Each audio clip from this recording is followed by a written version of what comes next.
بسم اللہ الرحمن الرحیم۔ السلام علیکم۔ علم کی بات چینل دیکھنے والوں کو راؤ قمر رضوان نئی ویڈیو میں خوش آمدید کہتا ہے۔ دوستو، جیسے جیسے عید کے دن نزدیک آتے ہیں مردے کیوں روتے ہیں اور یہ دعا کرتے ہیں کہ کاش کبھی عید نہ آئے۔ عید کا دن خوشی اور مسرت کا ہوتا ہے۔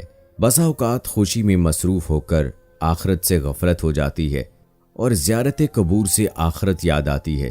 اس لیے اگر کوئی شخص عید کے دن قبر کی زیارت کرے تو مناسب ہے، کچھ مذائقہ نہیں، لیکن اس کو لازم اور ضروری سمجھنا، خواہ یہ عملاً ہی صحیح جس سے دوسروں کو یہ شبہ ہو کہ یہ چیز لازمی اور ضروری ہے، درست نہیں۔ نیز اگر کوئی شخص اس دن زیارت قبور نہ کرے تو اس پر تان کرنا یا اس کو حقیر سمجھنا درست نہیں۔ اس حوالے سے احتیاط لازم ہے۔ عید کا دن نشاط و سرور، فرحت و خوشی کا دن ہے جو سال میں 2 مرتبہ حاصل ہوتا ہے۔ پہلی خوشی اس کی یہ ہے کہ رمضان شریف کا مبارک مہینہ آیا، اس میں اللہ تعالیٰ کی رحمتوں اور نعمتوں کی بارش ہوئی۔ تم نے جی لگا کر مہینہ بھر صبح سے شام تک اپنے آپ کو بھوکے پیاسے رکھا اور رات کو یادی الہی میں بسر کیا۔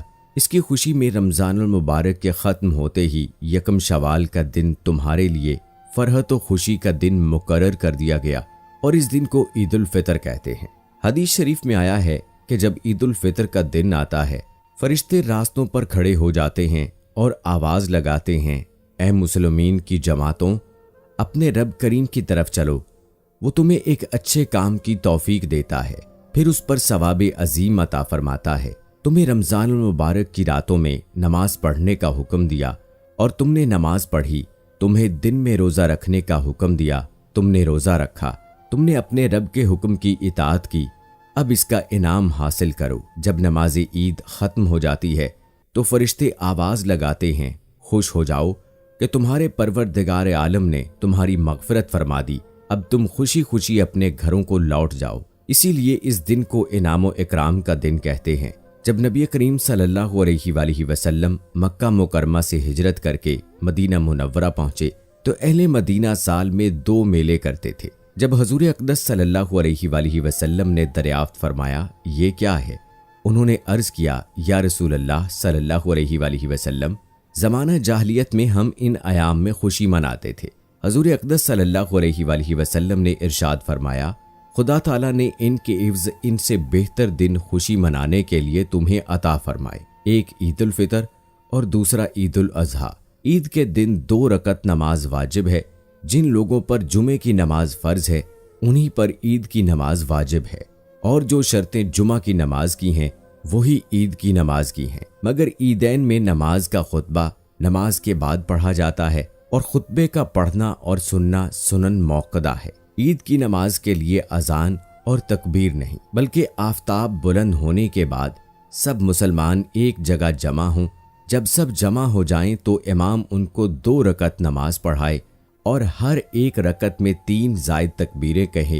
ان زائد تکبیروں کا کہنا امام اور مقتدی دونوں پر واجب ہے۔ اس کے بعد امام منبر پر کھڑے ہو کر خطبہ پڑھے۔ اب بات یہ ہے کہ عید تمام جیتے جاگتے انسانوں کے لیے تو خوشی کا باعث ہے، لیکن مردے یہ کیوں چاہتے ہیں کہ کبھی بھی عید نہ آئے؟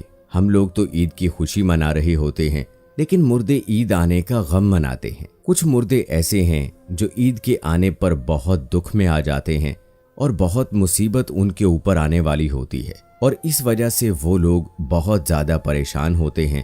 جب ہم لوگ ادھر ادھر شاپنگ کر رہے ہوتے ہیں، گھوم رہے ہوتے ہیں، ہم لوگوں کو عید آنے کی خوشی ہوتی ہے کہ عید جلدی آ جائے، لیکن مردوں کو عید آنے کا دکھ ہوتا ہے۔ آپ صلی اللہ علیہ وآلہ وسلم نے ارشاد فرمایا کہ اگر کوئی انسان رمضان کے مہینے میں انتقال کرتا ہے تو اس کے اوپر عذاب نہیں ہوتا اور قبر میں اس سے سوال و جواب نہیں کیے جاتے، چاہے وہ کتنا بھی گناہگار بندہ کیوں نہ ہو۔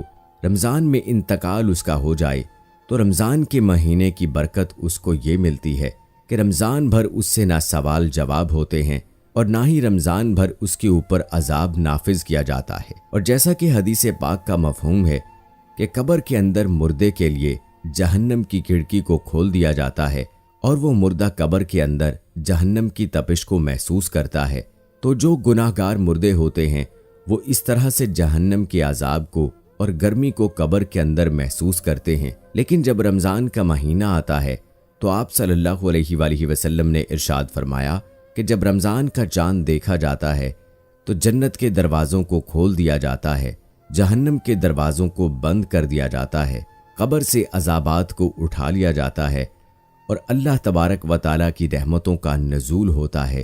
اس سے مردے کو بڑی راحت ملتی ہے۔ رمضان کے آنے سے مردہ بڑا خوش ہوتا ہے کہ ہمارے اوپر سے عذاب اٹھا لیا گیا، جو قبر کے اندر ہمارے لیے جہنم کے دروازے کھلے ہوئے تھے وہ دروازے بند کر دیے گئے، تو وہ مردہ بڑی راحت محسوس کرتا ہے۔ اب سوال یہ پیدا ہوتا ہے کہ جن لوگوں کے اوپر سے اللہ تعالیٰ نے رمضان میں عذاب ہٹا لیا تو عید کے بعد ان کے اوپر عذاب نافذ ہوتا ہے یا نہیں؟ کچھ مردے تو ایسے ہوتے ہیں جن کے اوپر عذاب نافذ نہیں ہوتا، لیکن بہت سارے مردے ایسے ہوتے ہیں جن کے اوپر عید کے دن ہی جیسے رمضان کا مہینہ ختم ہوتا ہے فوراً ہی اسی طرح سے عذاب شروع ہو جاتا ہے جیسے پورا سال وہ لوگ قبر میں سزا اور عذاب بھگت رہے تھے۔ عذاب میں وہ لوگ پھر ملوث ہو جاتے ہیں، گرفتار ہو جاتے ہیں۔ بعض علماء فرماتے ہیں کہ جب کوئی انسان رمضان کے مہینے میں انتقال کرتا ہے اور اسے قبر میں سوال جواب نہیں ہوتے، اور جب ایک مرتبہ کسی پر سے اللہ عذاب اٹھا لے تو پھر دوبارہ ان پر عذاب نازل نہیں کرتا، بشرط یہ کہ اس کے لیے کوئی ایصال ثواب کر رہا ہو یا مغفرت کی دعا کر رہا ہو۔ ہر مردے کو اس کے اعمال کے مطابق سزا دی جاتی ہے۔ جو نیک لوگ ہوں گے جن کو اللہ تعالیٰ نے کافی کر دیا کہ ان کو 2، 4، 6 مہینے سزا ہو گئی، بس اب ان کے اوپر سزا نافذ نہیں ہوگی۔ ہر رمضان کی برکت سے ان پر سے عذاب اٹھا لیا گیا، تو اب اگر اللہ نے چاہا تو ان پر بھی کبھی عذاب نہیں ہوگا۔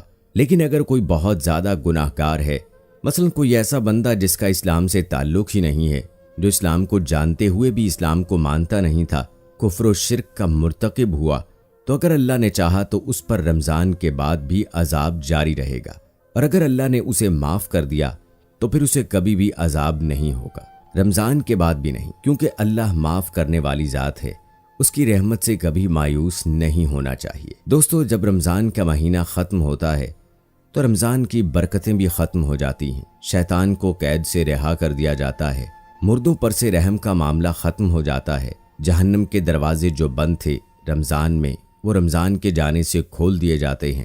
ان سب باتوں کا مردوں کو علم ہوتا ہے کہ کب رمضان شروع ہو رہا ہے اور کب ختم۔ تو رمضان کے جانے سے اہل قبور سوچتے ہیں کہ اب رمضان جا رہا ہے اور پھر عید جیسے ہی آئے گی اس کے بعد ہم پر عذاب کو پھر سے نافذ کر دیا جائے گا، جس کی وجہ سے وہ غمگین ہو جاتے ہیں اور روتے ہیں۔ رمضان بھر تو مرحومین کی عید ہوتی ہے کہ ان پر کوئی عذاب نہیں ہوتا ہے۔ ہم لوگ رمضان کے آخری عشرے میں جب اپنی مغفرت کی دعائیں اللہ رب العالمین سے کرتے ہیں تو پھر ہمیں اپنے مرحومین کے لیے بھی زیادہ سے زیادہ ایصال ثواب کرنا چاہیے، اور صرف اپنے ہی مرحومین کے لیے نہیں بلکہ تمام مومنین، مومنات، مسلمین و مسلمات من جملہ کہا کریں کہ جو بھی مسلمان اس دنیا سے رخصت ہو چکے ہیں، اللہ تبارک و تعالی ان تمام لوگوں کی مغفرت فرمائے اور اللہ تعالی ان کو جنت الفردوس میں اعلیٰ مقام عطا فرمائے۔ آمین ثم آمین۔ دوستو، کمنٹ باکس میں آمین لکھ کر آپ بھی ہماری دعا میں شامل ہو جائیں، اور مجھے اگلی ویڈیو تک اجازت